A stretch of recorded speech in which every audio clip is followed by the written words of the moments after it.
In this video, we're going to look at how to factor trinomials where the leading coefficient is 1. So we're going to be looking at trinomials that are in quadratic form, and we'll consider the form ax squared plus bx plus c, and the leading term is the x squared term, the highest degree term. So in this video, we're going to consider only the case where a is equal to 1. Okay? So if our directions ask us to factor a trinomial of this form, think of it as the reverse of when we were multiplying or foiling out. So recall, if you were asked to find the product or multiply x plus 5 times x plus 2. Well, using the FOIL method, you take the first product, then the outer product, the inner product, and the last product, and then collect your like terms and make sure your final answer was in descending powers, written in descending order. So in this case, our task is going to change. This is what we're going to be given, this expression, and we have to figure out how to get back to the factored form. Well, we have to look at two things. We have to figure out which two numbers multiply to 10 and add up to 7. And in this case, we could see that it was 5 and 2, but now we're going to have to go the other way, and we'll consider some examples now. All right, so first example, all the directions will tell us to factor completely.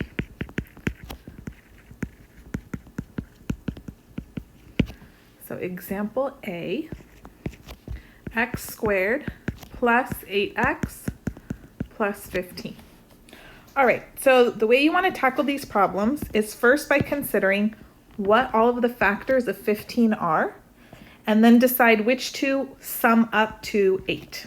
Okay, so factors of 15. I recommend listing them in order, that way you don't skip over anything. So 1 and 15, 2 doesn't go into 15. 3 and 5, 4 doesn't go into 15, and then we're back at 5, which we already have. Now, can any of these factors be paired up so that they sum to 8? Why, yes, 3 and 5. These sum to 8. So that's the pair that we're going to use. And then since I have a positive 8 as the middle term and a positive 15, then I know both of the factors are also going to have addition or positive signs in front of them. And the factorization would be x plus 3 times x plus 5. And that's it. Now, if you're not sure if you factored correctly, what could you do? Yep, you could just FOIL this back out and check. So if you wanted to check your work, you would just FOIL. So we would have x squared plus 5x, and then plus 3x plus 15, and we get back x squared plus 8x plus 15. So we're good.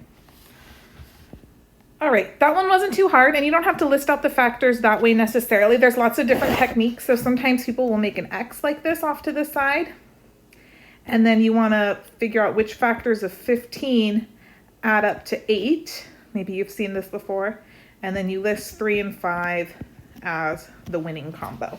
Okay. Next example, example B. We have x squared minus 14x minus 72. Okay, now in this case, 72 has quite a few factors, and it may not be obvious or as apparent as the last example which combo will add up to negative 14. So again, we're going to list them out systematically. So factors of 72. Don't worry about the sign. We'll take care of that in a minute. So obviously one of the factors is going to have a minus sign in it. The other one will have a plus sign. Don't just right away start listing whatever factors of 72 jump into your mind. Do it systematically. That way you don't skip over the pair that you need. So 1 and 72, that will not add up to 14 in any way. Next is 2 and 36. So no, that won't give us 14. Does 3 go into 72? Yes, 3 and 24. But that still won't give me 14. Does 4 go into 72? Yes, it does. 4 and 18.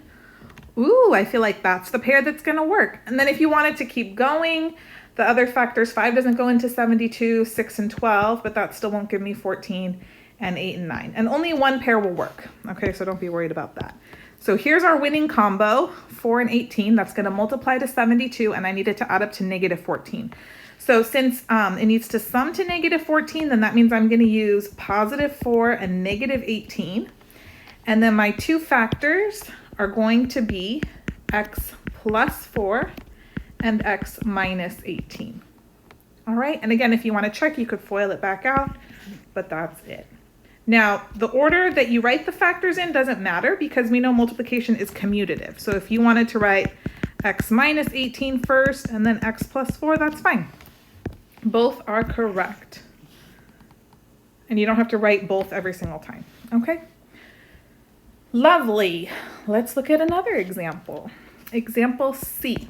We have m squared minus 2m plus 5.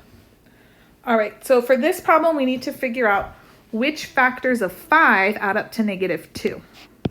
Okay, let's start listing the factors of 5. There actually aren't that many. Yay. So the factors of 5 are 1 and 5. That's it. Can I add them in some way so that I get negative 2? No, it's not possible. So what that means is this is already as factored as things can get, or we call it prime. It cannot be factored further.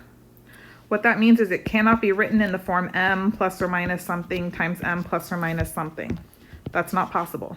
Not going to happen. All right, so when you list out the factors of that last term, and you cannot find a combination that adds up to the coefficient of the middle term, then that means your trinomial cannot be factored further. Beautiful. Next example, a little more tricky. We have r squared minus 6rs plus 8s squared. So now we see the variables are changing a little bit. The first term is still a quadratic term, and the last one has an s squared in it. So that means when we set up our factors, we'll have an r and an r, and then I'm going to need an s at the end of each of these. All right, now we just have to figure out what the constants are going to be. So again, I need to figure out what the factors of 8 are that are going to add up to negative 6. Okay, so what are the factors of 8? Well, 1 and 8 and 2 and 4. Can I somehow use these to get negative 6? Yes, if I use 2 and 4 and I make both of them negative, right? Negative 2 and negative 4, that'll add up to negative 6, and they will multiply to positive 8. So I have r minus 2s and r minus 4s, and we're done. And this one might be a good one to check because that middle term, you'll notice, pops up, the rs term. So let's box this now so we know we're done. And then if you check, we're going to FOIL here. So we're going to have r squared minus 4sr minus 2sr, and then the last product would be plus 8s squared. But SR is the same as RS, and usually you want to write your variables in alphabetical order when you have them mixed in a term. That way you can make sure you have everything taken care of. So this is the same. And then we're left with the original, r squared minus 6rs plus 8s squared. So everything checked out. Okay, great. Last example. 2a squared minus 2ab minus 24b squared. All right, well, I promised you that this video was only going to deal with factoring trinomials where the lead coefficient was 1. So you might be thinking, what is going on right now? Well, the first thing you need to do when tackling any factoring problem is make sure that you've taken out the GCF, or the greatest common factor. And in all the previous examples, there wasn't a GCF that we could take out, but in this case, there is one. Notice I can factor out a 2 from all of the terms here. So let's go ahead and do that first. I'm going to take out a 2, and then I'm left with a squared minus ab minus a 12b squared. Okay, so now that 2 is just going to hang out there, and we're just going to focus our attention on factoring this trinomial as if it was a new problem. So our task is to list out the factors of 12 and figure out which pair will add up to -1, since that's the coefficient of AB. So 1 and 12, that's not going to work. 2 and 6, that won't give me -1. 3 and 4, there we go. So since the middle term has a negative sign on it, then the larger number needs to be negative. So I'm going to use a +3 and a -4. And just like the last example, since we have a b squared and an ab in the middle term, I'm going to have variables attached to the 3 and the -4. So keep the 2 out there, don't forget about it. And then we're going to have a plus 3b and a minus 4b. All right, and that's it. So you could interchange the order of these two factors, but you always want to keep that 2 out there in the front. Don't put it in the middle or at the end of your answer. All right, hope you enjoyed part 1. Part 2 of the video, we'll look at factoring trinomials where the lead coefficient is not equal to 1, so stay tuned.